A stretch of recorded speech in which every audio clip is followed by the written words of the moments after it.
Shortly here. Welcome everyone to the first, I guess, of this academic year CDIM webinar. I'm really proud to introduce three amazing speakers, Dr. Amy Blatt, Dr. Diane Levine, and Dr. Kristen Lewis, who will be walking us through the very enigmatic supplemental application. And we also welcome any input that you guys have just in terms of through your chat. I think Dr. Blatt will say a little bit more about that, but just we want this to be a very interactive session. And I know we're all kind of struggling and thinking, and some of you may have some really good insights. So without further ado, Dr. Amy Blatt will start us off. Thank you. Welcome everybody. So we're going to go through our take on the supplemental application based on some of the data we have from its use in the past year, and then some recommendations to try to help all of you with the process. So I just want to acknowledge that Kristen, Diane, and myself, we have no conflicts of interest to share. And in preparing this, we really want to thank several people who were very helpful and gave us a lot of resources to prepare for this. The AAMC directors, Jamie Bograd and Dana Dunleavy, our CDIM council members, and officers Rini Abraham, Brian Kwan, and Kathy Walsh, and AIM Senior Director of Special Projects, Sheila Costa. And I also just want to make the point that a few of the slides that you will see actually come directly from the AAMC. So that it should be obvious which those are, but just want to acknowledge that as we get started. So what we're going to talk about today, I'm going to start us off and talk a little bit about background in terms of why we have the supplemental application. What are the goals? What are some of the logistics, particularly as we look ahead to the 22-23 match season, and then how it was used by programs last year and what program directors thought about it. And then we're going to go through the different sections of the supplemental application, which haven't changed in terms of big picture, but have changed a little bit in terms of content, at least for a couple of them. And then we'll have time for questions and discussion. As we're speaking, if you have any questions or comments, we welcome you to put them in the chat. We will probably pause between sections to see if we can answer some of those, and then we'll try to answer any we don't get to in that regard at the end. And then also, I know there may be some program directors on the call as well as other advisors. And it would be great if you have other thoughts about how you navigate this process, or from the program director standpoint, how you think about the supplemental application. We would welcome those thoughts as well. Just to give you background, I've been an advisor for 12 years and just recently am moving into the program director role. So I have some experience working as an APD last year in this process and thinking ahead, but I know that other program directors on here may have additional ideas besides what I'm going to share. Okay, so to give you a thought about the supplemental application and in general, just the whole match process from a program director standpoint, I'm going to use a hypothetical program that matches 30 interns per year. And so when ARIS opens, a program this size often has about 3,000 applications to go through. This will be a combination of applicants from MD schools, DO schools, as well as international medical grads. And so the first process is going to be the application screening and review, because it's impossible over the interview season to interview every applicant. And so each program is going to have to decide a specific number of interviews that they're going to do during that match season. And in general, usually it's about 10 interviews per spot you have is kind of a general type of rule that many programs look at. So a program that matches 30 interns will need to fit in about 300 interviews over the interview season. So that's all of the process to get to those 30 interns that they will end up matching after a ranking process. And so the supplemental application is really going to ideally help in this initial phase of application screening and review. So what are the goals of the supplemental application? Why was it developed in the first place? So this was something that portions of it were being discussed well before the pandemic, but with the pandemic and the switch to virtual interviews, The application bloat that we often talk about in many of our national meetings definitely became even more of a concern for program directors, as well as for advisors, as well as for students, because there's a cost to the number of applications that they're sending out. So a big part of this was to try to figure out what are the key aspects that are helpful in an application to help both PDs and then the applicants figure out how they align and whether they are a good fit. So from a program director standpoint, a big part of the goal of the supplemental application can be to try to drive a holistic application review by helping program directors better understand an applicant's unique experiences and interests and how they align with the big mission and values and goals of their program. It can enable applicants to share more information about themselves and that may be obvious, that may not be obvious from the typical MyAris application. And ideally, if it works well, it should be able to better align applicants and programs and potentially circumvent application bloat and allow program directors to focus more on the applications from truly interested applicants. So to give you a little background, last year in the 2021 match cycle, about 2/3 of categorical IM programs participated in the supplemental application. And just as a review, we were one of 3 programs or specialties that use the supplemental application. Dermatology and general surgery did as well. And then looking specifically at IM applicants for categorical positions, about 82% of them completed the supplemental application. So fortunately, we do have some data. The AAMC surveyed applicants, advisors, and program directors on their use. And we are going to share some of that data over the course of the next, this presentation. But I think it's important to recognize that this information is based on a response rate of only 30%. So we're looking at only 2/3 of programs that utilize the supplemental application, and then only 30% of those program directors responded.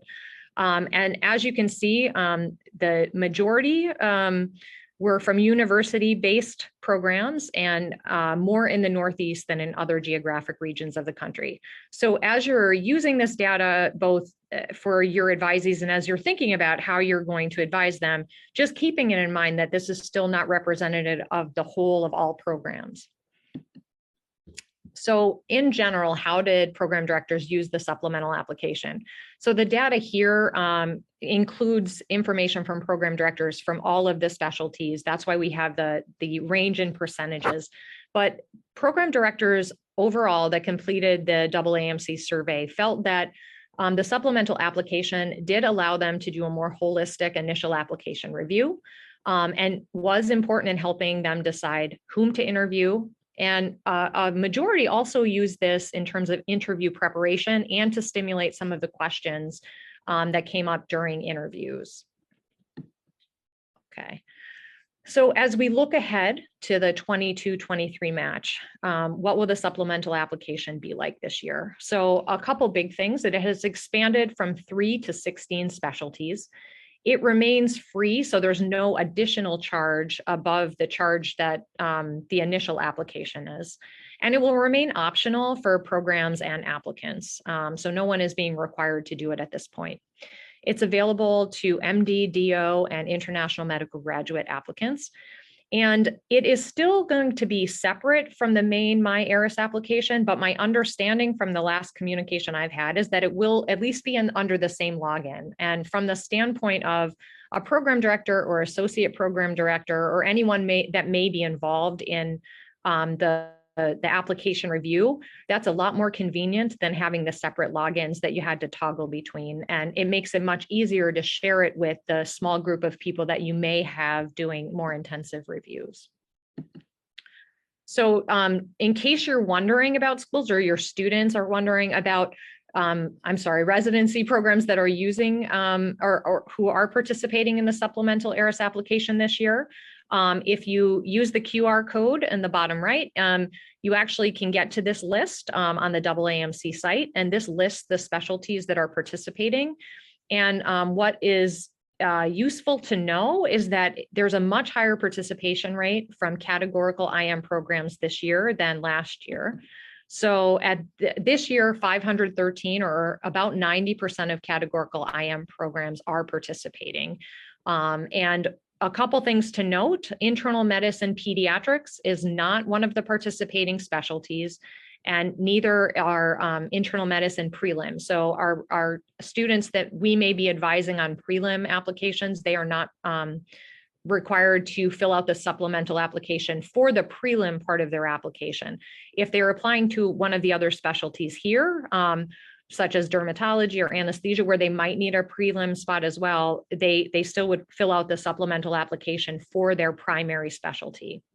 And so what you can see here from internal medicine, the past experiences section, the geographic preference section, and the program signals will all be part of the supplemental application that our students who are applying to categorical internal medicine can opt to complete. And each section is optional, so they can opt to complete any of them or none of them. And the biggest difference beyond those sections is that the number of program signals that each applicant can make to separate programs is 7, whereas last year it was 5. Okay, so just to give you an idea of the application timeline, the supplemental ARIS application will open on August 1st. So that's when students can start to put information in there. And the deadline for them to register to be able to use the supplemental application is September 14th.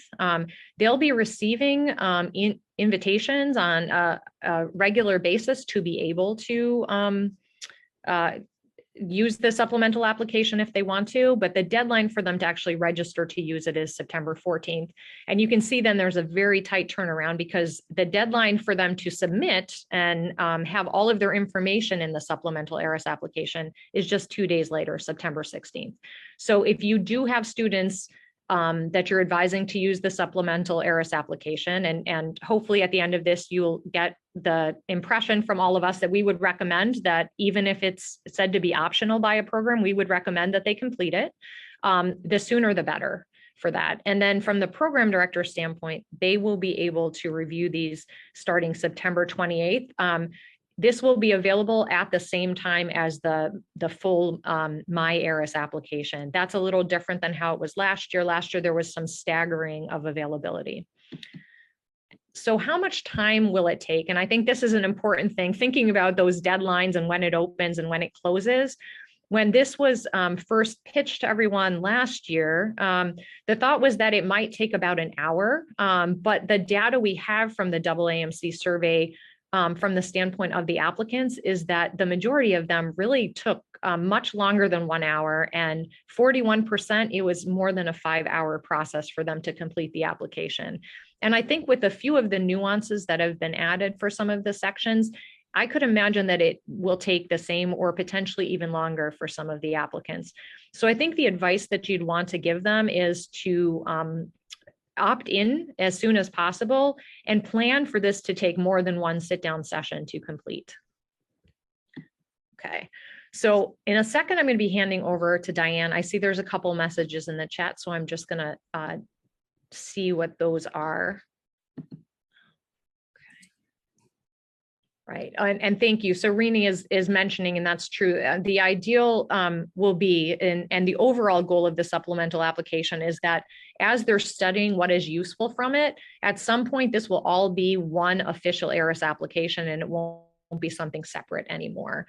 So the information that you as advisors provide, or any of you that might be program directors in the audience, that information about what's useful, that's going to be very, very helpful in figuring out what should be in a final kind of combined ARIS application for the 2024 match season. So I'm going to hand over to my colleague Diane, and she is going to speak a little bit about the different aspects of the supplemental ARIS application, which we spoke about: past experiences, geographic preferences, and program signals. Okay, great. Thank you. So as Amy said, the supplemental application includes this past experiences. And the past experience section is actually the section that allows for input of these meaningful experiences. And students or applicants will be able to put in up to 5 meaningful experiences. The meaningful experiences provide an opportunity for program directors to search and select those applicants that are the best fit, or at least a good fit, for their program. And this year, there are additional tags so that program directors can actually search for specific characteristics. And although these were developed to optimize the experience of the program director that, as Amy said, is sifting through thousands of applications, it also is an opportunity for the applicants and the students that we advise to distinguish themselves. And I want to reemphasize the lens here is how you can be good advisors for those students.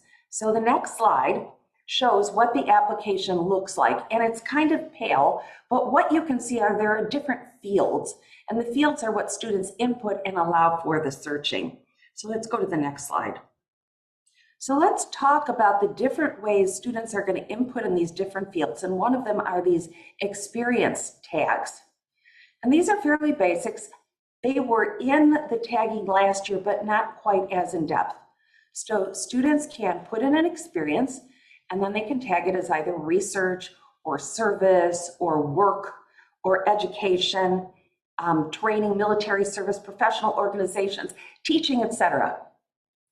But the difference is in the MyAris application, students don't have a separate section, for example, in teaching. So if there's a student who wants to highlight their teaching or mentoring as a meaningful experience, or maybe even several meaningful experiences, they didn't have a section that really pulled that out in MyAris. Similarly, for somebody who is involved in professional organizations, MyAris doesn't allow a program director to search and find the difference between local participation and participation at the national level. So this further allows the student to distinguish themselves and that program director to pull out additional information. If we go to the next slide, you can see that there is another way to tag, and one additional thing that students have to put in. Actually, there's going to be 2, but the next one is the primary focus area. So then that meaningful experience, which might have been research, they can clarify, is it basic science research or is it clinical and translational science? If they had some volunteer experience, let's say they did something in community involvement or community service, they can further focus it here. I misspoke. So under volunteer service, in the primary area, they can focus it a little more on social justice or advocacy. So we had the type, here we have the primary focus. And then these focus areas, I want to go back one slide. These focus areas that were identified, they were actually identified because people from the AAMC read through what I'm going to talk about, which is the opportunity to do a very brief essay. And they said, what did the students put or the applicants put in the essay? And they created this focus areas, and they met with program directors to really refine what are important focus areas. So there's been a lot of work. And what we want to do is let the students completely understand this so they're able to choose the focus area that describes what they did and is meaningful to them. Now in the next slide, there's another tag, and that's the key characteristic tag. I think this one is the most interesting. So if somebody, let's say, put under the type of meaningful experience as research and the focus is basic science, now under the key characteristic tag, the student will describe what they got from this experience. So maybe for this, they learned critical thinking and problem solving skills, or maybe it was important to them about reliability and dependability.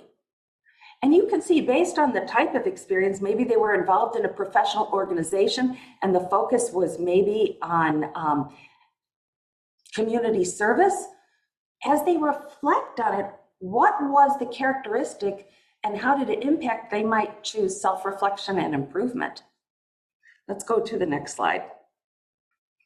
And then they have 300 characters, not 300 words. It's not an abstract. They have about 125 words or 300 characters to describe why that experience was meaningful to them, how it impacted them. And it's important, this is not regurgitation. We do not want you to advise the student to regurgitate what's in My ARIS. My ARIS describes what they did. This essay part is for them to reflect. Why was the experience meaningful? How did it impact me? What skills or characteristics, or how am I bringing it to residency? This allows the student to write a little bit about that experience, and we don't want it just listed. On the next slide, what we can tell you here is that there was a survey, in the survey, they asked program directors about the essays, and they said, it was pretty good, just right, about 43% in internal medicine, so a little less than half. But extraneous information was included and redundant information was included about 41% of the time. And it was lacking important information about 15% of the time. So there's a great opportunity, almost 2/3 of the time, students missed these opportunities to describe their past experiences after tagging them and tagging them as the type, the focus, and the key characteristic to elucidate that impact. They missed opportunities. So we would like you to really advise your students when they put this together to reflect and describe how the experience impacted them and how it can impact them in terms of bringing characteristics to the program. So next slide. But wait, there's one more opportunity. Students have another impactful experience essay that they can put in. And this is a joyous one because it allows students 750 characters, significantly more characters, to describe any challenges or hardships that influence their journey to residency. So this could be anything from, God forbid, losing a parent, or having financial stresses, having to work through medical school. This could be an area we're talking about failing a course and resiliency. And it's meant to capture that information that's not described in the personal statement or the MSPE letter or the My ARIS application. Only about 1/3 of students or applicants completed, but it is a time to contextualize the experience and the application. Next slide. So these are some of the impactful experience essays, and you can look through them. So maybe the student was the first to go to college, or maybe they worked to support their family coming up, or they had food insecurity or lack of access to medical care, different educational experiences, and other general life experiences. Next slide. So as we look at this, the past experience section is designed to showcase who the applicant is, what's important to them, and specific qualities that they're bringing to the residency position. And those meaningful experiences then allow the program director to sort of get a better sense of who the applicant is as they review the pool so they can select good fit for their program. And some programs may use it to select a well-rounded residency. We're not exactly sure, but the real opportunity is in the meaningful experience section. So let's go to my last slide here. And that is, so what's the difference between this and the personal statement? Well, the personal statement is really why this specialty, why the applicant is a fit for this specialty, and what will make them successful in the specialty. But these past experiences are who are you, what are you bringing to the program, and what's most important to you. And it allows them to elaborate on the characteristic they tagged.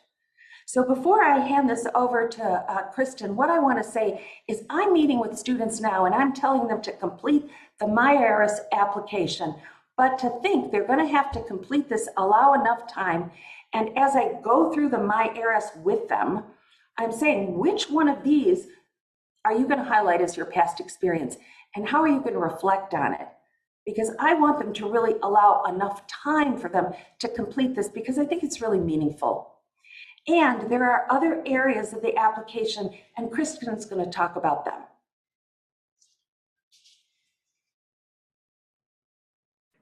All righty, thanks, Diane.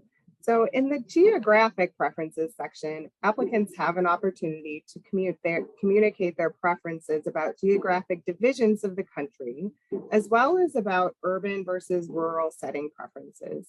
Now, in terms of the geographic divisions, applicants may choose up to 3 of a total of 9 defined divisions, or to indicate that they simply do not have a division preference. And as with the rest of the application, they have the option of skipping this section entirely. Next slide. Students are given the option of providing a short explanation of the reasoning for their stated preferences. So for example, they may indicate in the explanation associated with one division that they prefer that division to be close to family. They for a second division that they choose to select, that they prefer that region due to its proximity to recreation in the mountains and they have hobbies of skiing. Students who choose to indicate that they have no geographic preference may also describe why. So for example, here a student may indicate that they're simply looking for the best program fit regardless of geographic location. And this is a very valuable option for students who are seeking specific opportunities in their training that are not geographic in nature. For example, exposure to specific patient populations or research opportunities. Slide. Understanding how this information appears to program directors can help us sort out what advice we should give to our students regarding this section.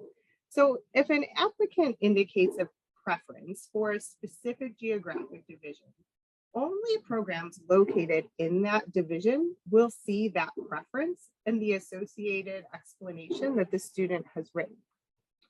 Programs in that division do not see if the applicant shared a preference with other divisions or those associated explanations. Programs that are not included in any of the students' selected geographic divisions receive no information. Student chooses to indicate that they have no division preference, then this lack of a preference and the associated explanation is shared with all of the programs. Finally, if an applicant chooses to skip geographic preferencing or not participate in the supplemental app at all, then obviously no geographic preference information is conveyed.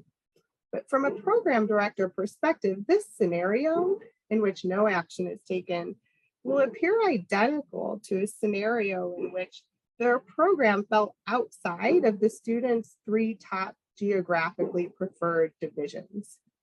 PDs can't discern whether a student is simply less interested in their geographic region or whether the student did not participate in this portion of the application. I'm going to give just a brief example with an Ohio State student who's of course fictional. And this student may have been born and raised in Ohio and would love to stay within a few hours drive of their family in the state. The student's significant other, who is not a residency applicant, has family members who live in various cities in the Carolinas and perhaps Georgia. And I'll ask you to advance to the next slide just so we can look at the geographic divisions here. So if this applicant is looking to train in one of these regions, then what geographic sections should they be selecting? Well, the student might reasonably indicate their preference for the East North Central Division of the Midwest, not a term I use often, but that includes Illinois, Indiana, Michigan, Ohio. They might also select the South Atlantic Division, which includes the Carolinas and Georgia. An additional opportunity would be to select the Mid-Atlantic Division, which includes Pennsylvania, just a short drive from Ohio, or the East-South Central Division, which includes Kentucky, of course, just across the southern border of Ohio. For each division that student preference, the student could write a separate, less than 300 character essay about why that division is one of her top 3. Now, obviously, the artificial divisions aren't perfect. They do not perfectly align with this student's specific preferences. However, the essay is an opportunity for the student to clarify her indicated preferences and for PDs to gain insight as to why their specific division has been preferenced. Next slide. In the urban versus rural section, students may indicate the strength of their preference or lack of preference for one of these settings. Now, rural is defined as a population of 2,500 or less, very sparsely populated. Urban, on the other hand, is defined as a population of 50,000 or more, continuously built up and densely populated. I think it's important to point out these definitions. When you look at the 2020 census, all of the top 200 cities by population in the US have populations that are well over 50,000 people. So even if a student doesn't want to be in LA or New York City, they may programs that are in relatively smaller cities and still fall under this definition of urban. Importantly, unlike with the geographic divisions, a student's preference and their associated explanation for this section is sent to all programs, regardless of whether the programs are located in urban or rural settings. Next slide, please. So how did program directors use all this information in the geographic section? So in the survey of PDs last year, about 70% of PDs reported using this geographic preferences section. 75% of the IM PDs did. And overall, they agreed that this section helps them identify applicants that they otherwise would have overlooked, with at least some PDs agreeing that this section increased the likelihood that applicants who they offered interviews would actually accept their interviews. So perhaps indicating this helped identify applicants with genuine interest in their programs. Next slide, please. Now this data focuses more on exactly what the internal medicine program directors said about this section. Remember, this was a relatively limited subset. But 88% used it as a part of holistic review to decide who to interview. 86% said they used it as a tiebreaker, so to speak, when deciding who to interview. And 74% reported sending interview invites to every applicant that selected their division. Lower numbers use this section in preparing for interviews themselves, which makes sense. And in terms of important take-home points from this information, I think from an advising perspective, participation in this section, whether through indicating preferences or through indicating no preference, is really only likely to benefit the student. Students should do this. Encourage students to be authentic in conveying their genuine geographic preferences and why. And it may help them be noticed when they otherwise may not have been noticed. Okay, next slide. So let's move on to the preference signaling. This is separate from the geographic region signaling. Preference signaling is an additional tool for students to convey their genuine interest in programs. And I apologize, as I think the construction is ramping up outside my office right now. But anyway, as Amy mentioned, IM applicants had 5 signals to use last year. In this year's match, they have 7 signals to distribute. There's no such thing as double signals or ranking the signals. All signals are created equally. Graphic signaling or preferencing, programs will not see whether or not you participated or who you signaled. The only thing a program director sees is if their specific program was signaled by the student. Next slide, please. So how did the IM program directors use the signals last year? Well, almost all of those who responded to the survey use this as a component holistic review to decide who to interview. That's great. That's what it was designed for. Again, many use them as a tiebreaker between students, and a large number actually sent interview invites to every applicant who selected their program. So these numbers are pretty similar to the geographic preferencing, but do indicate the signals were more powerful tools for students to get noticed, and as one would expect since they're so much more specific. 82% of the program directors felt the signals helped them identify applicants they otherwise would have overlooked. An important point is that the survey did not ask about how these signals influence the development of rank lists. Geographic preferencing and the preference signaling were developed for the purpose of helping with identifying applicants to interview, but not for rank list determination. Applicant true preferences are pretty likely to change actually in the course of the interview process. And so whether an applicant indicated a geographic preference or signal should not be influencing program directors at the rank list stage of the match process. Next slide. So the charts on this slide, you don't have to get down to the nitty gritty of them, but just looking at the shape of them.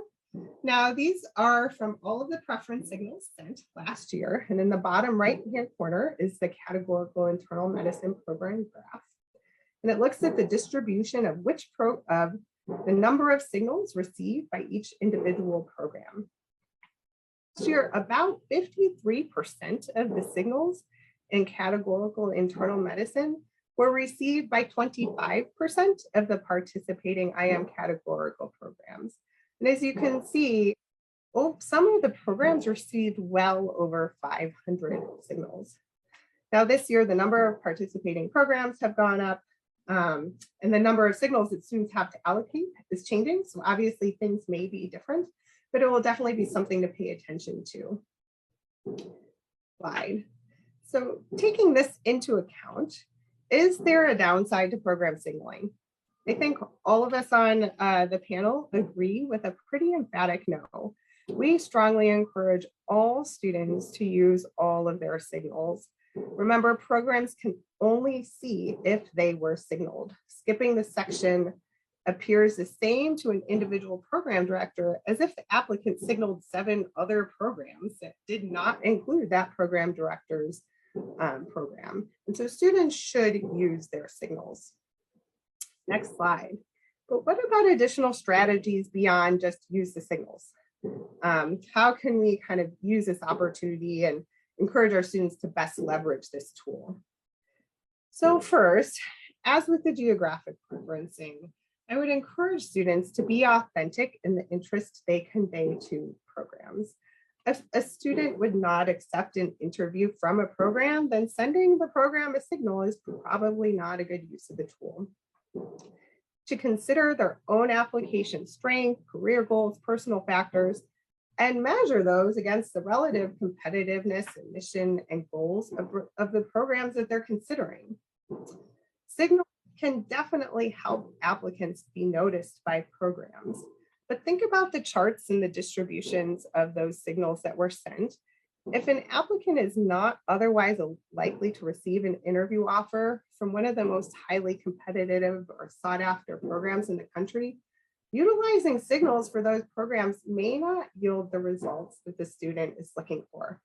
Of course, applicants who do have close alignment of their applications with those programs should be strongly encouraged to use their signals there. In fact, one could even imagine that not sending a signal might stand out in this circumstance. In last year's supplemental application, and again in this year's supplemental application, specifically in terms of internal medicine, as this is different across subspecialties, the applicants are specifically advised not to signal their home institutions or institutions where they completed visiting rotations. Interest in being invited for an interview is felt to be implied in these circumstances and perhaps wasting the available opportunities to signal. And again, it's to remember that signals are intended for securing interviews, not rate list development.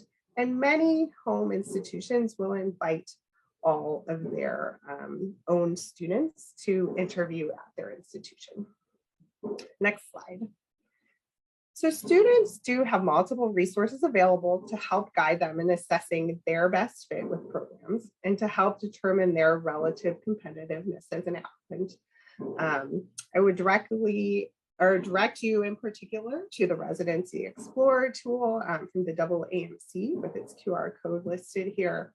The Texas STAR database is another source of information which I found useful when advising students. And NRMP and AAMC also have additional resources that students can look at. And I think there's always room for improvement to improve that transparency. And that's something that various task forces at AIM are actively working on, but these are resources that are available to students now. Next slide. One important point to consider is those students who are applying to 2 specialties. If the 2 specialties are both participating in the supplemental application, students should be aware that all programs in both specialties will see the same experiences section and the same geographical and urban rural preferences section. The student will simply have separate signals that are unique to each specialty. For example, and I'm going to change up the example that's listed here, but let's say that we have a student who's applying to both internal medicine and dermatology. Both of those specialties are participating in the supplemental app this sort of in its entirety. The student will only need to complete one supplemental application. Their responses to the meaningful experiences and geographical preferencing will go to programs in both specialties. But the student will have 7 signals from internal medicine and 3 signals from dermatology. These signals won't overlap or be visible to other programs in any way. Next slide. So some take-home points when it comes to signaling. First is to use the signals. Students should signal programs they have strong interest in, especially if their interest isn't someone that might initially come across in their application. Students should also be cautious of signaling highly competitive programs at which they might otherwise be unlikely to get an interview, because this may very well be low yield. Finally, while less of an issue this year, there are still some programs that are not participating in the supplemental application, so be careful to only signal those programs that are actually participating. And next slide. So in closing, is all of this extra effort really worth it? I think that's a great ongoing question, but we do have the feedback from program directors that tells us that those who responded did feel overwhelmingly that this helped them identify applicants who they otherwise may have overlooked. And so there are certainly ongoing modifications and refinements as the supplemental application remains in its pilot phase. But we're hoping that this is something that is a significant benefit for our students in that regard. As advisors, this is a lot of work. This is a lot to wrap our heads around. And so I think it's important for us to recognize that all of us really need to be sure to create sufficient time for this in our schedules. When we're meeting with students, we need to be ready to have enough time to discuss all of these various components of the application with them. Ideally, students will come to our meetings prepared. There is a sort of a tool available for students to complete in anticipation of having meetings of this sort. And that's available online so that they're ready to discuss their supplemental application when they meet with us. In addition, when in doubt, the best path forward is to encourage our students to communicate their authentic selves in the supplemental app. There are certainly nuances to be aware of, but in the end, they shouldn't communicate what they should be communicating what they want programs to know about them. This isn't something to be gained or that they can benefit from gaining in any. So with that, I think we've come to the end of our formal presentation. I can tell that there have been things going on in the chat that I have not been looking at, but hopefully Diane and Amy have. Be very interested to kind of hear from others additional questions, or we can try to answer those, or hear comments that people have.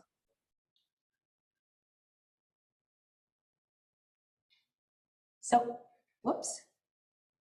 Oh, there it is. So there's a question, Kristen, that came in the chat about geographic areas. And since you just finished, maybe you want to grab this question. And it's from Deb Leesman. Hey Deb, for geographic, can you choose to do the region but not do the urban rural section? Yes, you can. You can opt in or out of any section of this that you would like. You can choose and not put an essay. You can that sort of thing. But yeah, you could do the geographic region without selecting urban versus rural. I can tell you from my experience looking at these last year, it just, in that case, it will just say in the supplemental app for the PD view, it just says no information provided. So it's totally fine to leave that. So we have a fair number of questions about the meaningful characteristics, and I'll start and then you can add some additional stuff. So Leanne Cox, hey Leanne, would you recommend duplicating the noteworthy characteristics given that this is searchable, especially if students find they don't have 6 unique points? And I'm not sure if you mean duplicating from the MyAris application. It is acceptable and desirable and expected. There will be some experiences in MyAris where you describe research or community service that you will also list in the supplemental. But you'll be able to tag them and describe why it's meaningful. Whereas in the MyAris, most people are describing what they did and maybe the skills they learned, but not why it was meaningful to them or how it changed them. So there will be some duplication. And also, somebody may not have 5 meaningful experiences. It's not required to do all 5. But I would recommend that students do some, because it's a way to distinguish themselves. And if they poop out at 4, I think it's okay. What we want are authentically meaningful experiences and not for students to force something if it isn't there.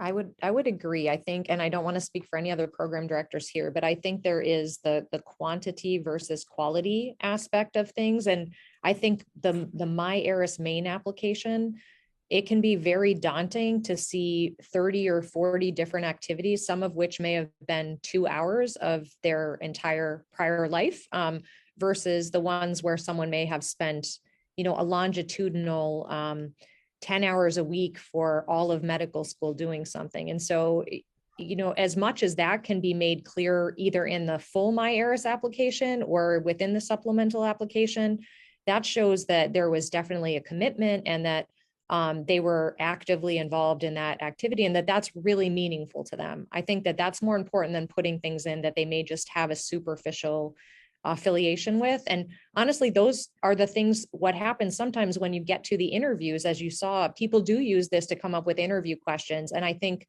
the worst thing for an applicant is to add something on there that they really can't speak to, and then they get asked about it. That is probably one of the biggest red flags from the application standpoint. So let's take a break from the chat. Christine Osborne, you have your hand up.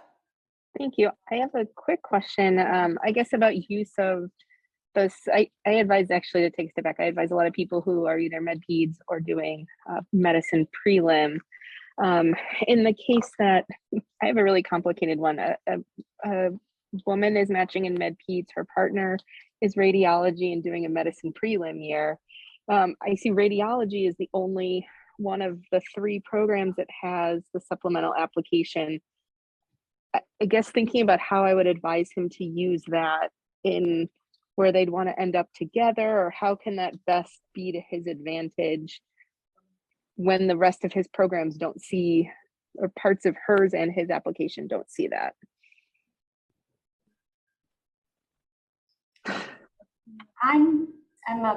So the prelim internal medicine is not using the supplemental. No, but he's doing then radiology, which is. So for I guess thinking, do the geographic signaling in it, just as thinking about them as a couple for his programs. I think it's just been it's a little tricky knowing some are doing it and some aren't, and they're trying to do all of this together. I think that if he's going to do, he could consider doing geographic signaling and then say he's looking for outstanding programs in the same area that his significant other is interviewing at.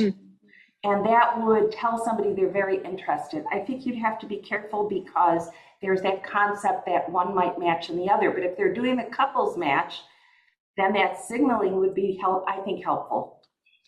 What do you think, Kristen and Amy? It would change too much what he would, I think again, thinking about where authentically that couple wants to be interviewing is where they should send their signals and where they think they are competitive applicants. It sounds complicated, but at the end of the day, it might actually, you could overthink it a little bit. Yeah. So there's a question in the chat that asks, should students include meaningful experiences from college or limit it just to medical school and related experiences? Amy, what do you think as a program director? I think this goes back to that, who are they trying to be, or what are they trying to convey to a program? So I think that if they're very interested in medical education and they were a TA throughout college and did tutoring and maybe did Teach for America, before medical school, all of those things would fit that kind of thread that medical education is really important to them.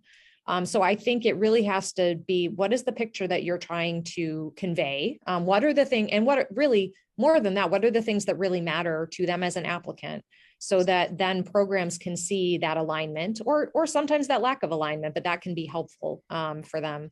So I would say it wouldn't be a negative to have something from there, but I also think it is nice to see things that were done in medical school that were meaningful, and seeing that people were able to engage in things in medical school, even if their academics weren't stellar. Sometimes that shows you that they can balance things quite well and be involved in meaningful activities. And that makes for a well-rounded resident who's probably going to be able to handle, all the things that come in life a little bit easier. So I think it would be fine if it fits with who they want to convey, but I would definitely try to focus at least some of those meaningful experiences on what they did in medical school. So Lynn asked the question, so to be clear, if applicants indicate preferences for another division, the program won't know that the applicant had indicated a preference, but not in their division. Kristen, can you make sure that that statement is correct?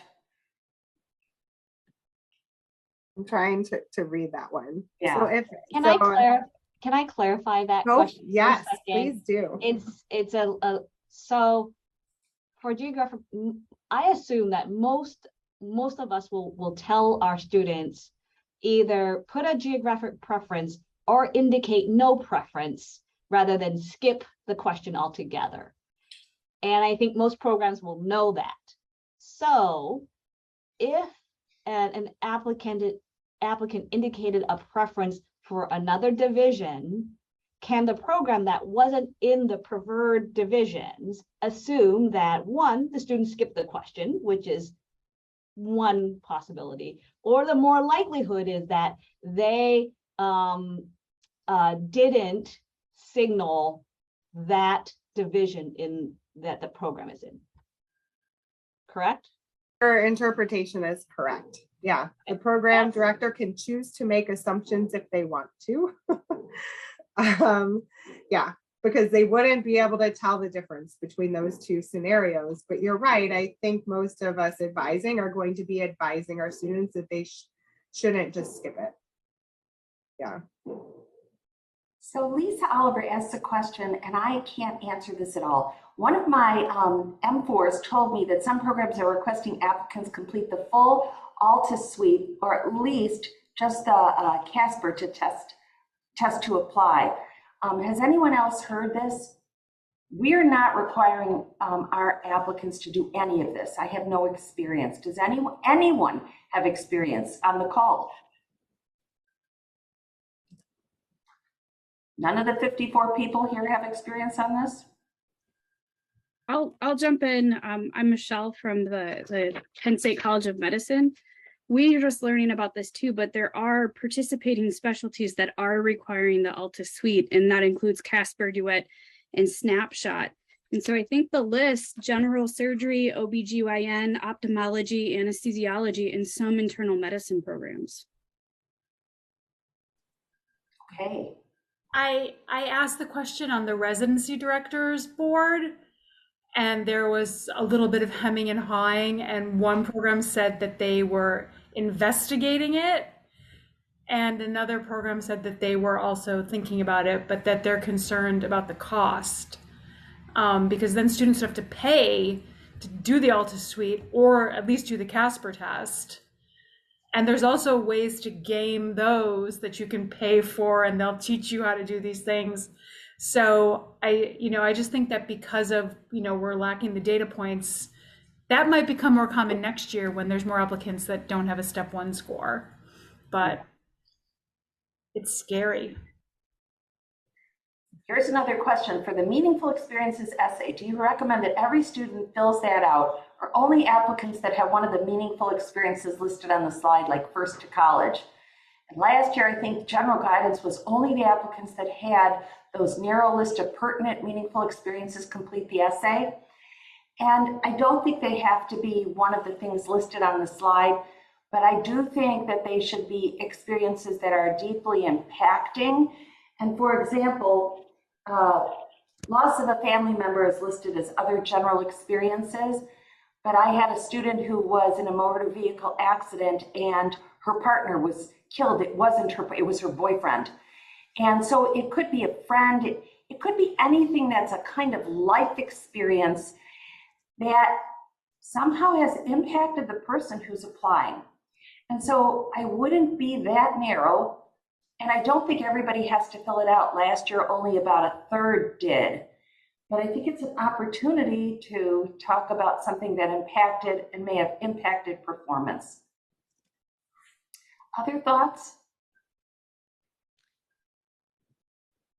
I will say that the way I was involved with MedPeds and medicine last year, looking at this from a program director or APD standpoint. And I will say the way that we use what we are always trying to find between the personal statement and that impactful experience is there something that gives you an idea of the resilience of this person? And so I don't know that we can make a judgment call on what is too small of an impactful experience to show resilience. I'm sure that we all will have an idea about that, but if it was something that really mattered to that person and that it was something they had to overcome, I don't see a huge downside as long as they kind of express why they felt like that was something they had to overcome. If it does seem like it's not obvious, if there's other PDs on here, it would be great to hear their thoughts about it.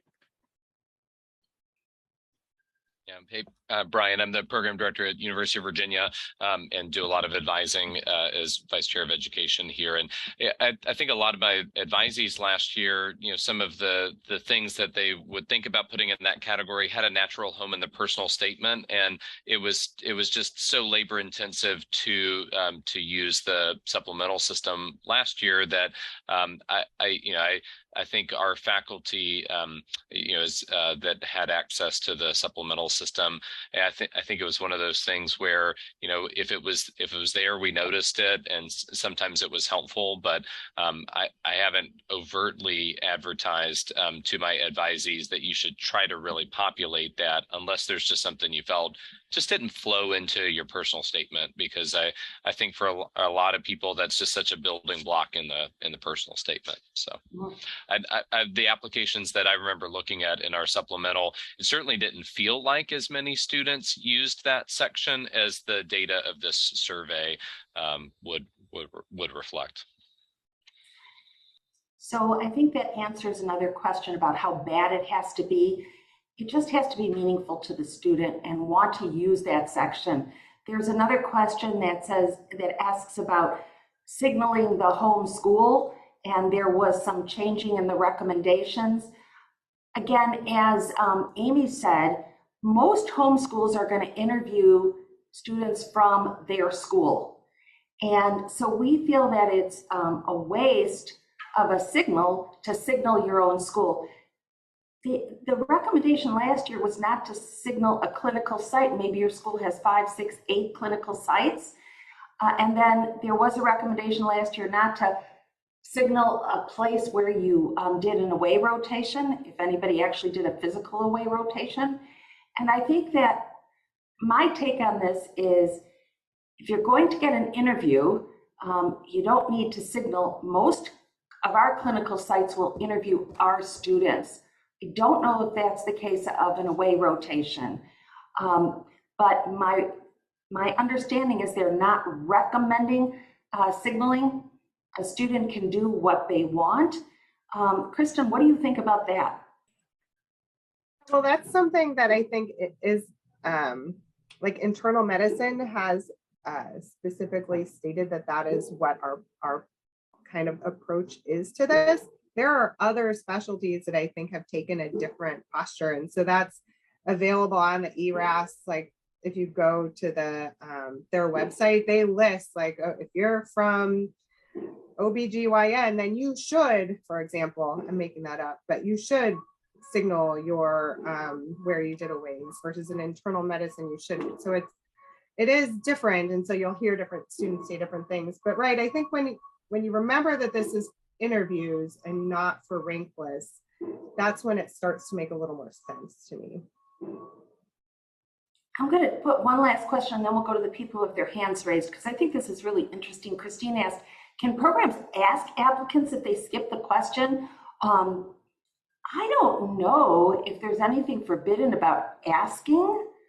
I mean, nobody asks, what other programs are you interviewing at? I don't know, this feels very awkward. I wouldn't ask the question. You really should be focused on your own program when somebody is interviewing for your residency. I don't know what others think about that. Yeah, I see a lot of nods like maybe that's not the thing to do. I think it would be really challenging because especially if we're thinking about the use of this to do interviews, I can't imagine as a program director reaching out to applicants to ask that I then may not interview. I feel like that would be very, very awkward to do. So we have two people with their hands up. Carolyn? Hi, I'm Caroline Milne from Utah. I have one question about how did we as internal medicine decide on 7 signals? Because I brought this up at our last AAIM meeting. You can see that orthopedics has clearly put an application cap on their applications, as has OBGYN in a very interesting tiered way.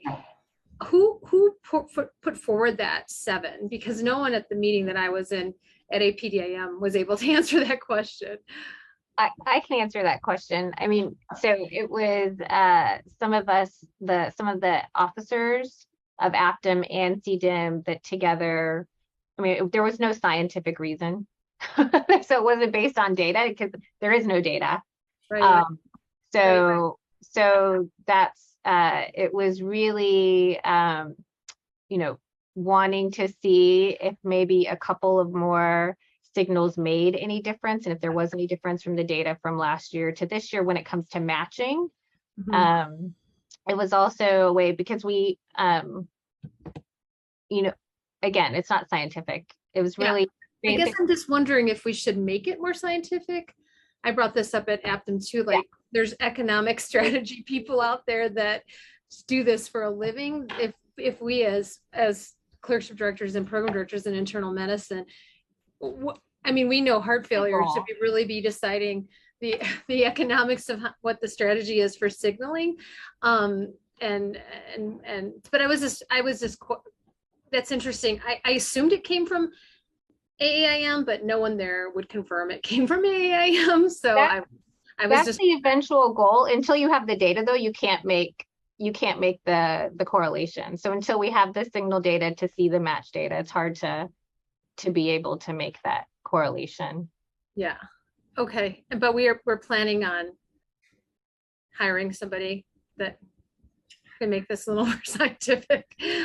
I'm not sure, to be honest, that you need the data. I don't think we're ever going to get that data that you're talking about, Rini. I think what we really need to do is look at the number of applications, like how many people get interviews, where people go on there. Like the stuff that the AMC already gives us is probably something that people that have PhDs in economics can help us with. But anyway, I'm going to let Brian go next. Brian? And just quick follow-up question. I totally understand the intent. I wear both hats here on the home institution. It was really more of just clarifying, have I lost my mind that the earliest draft of this said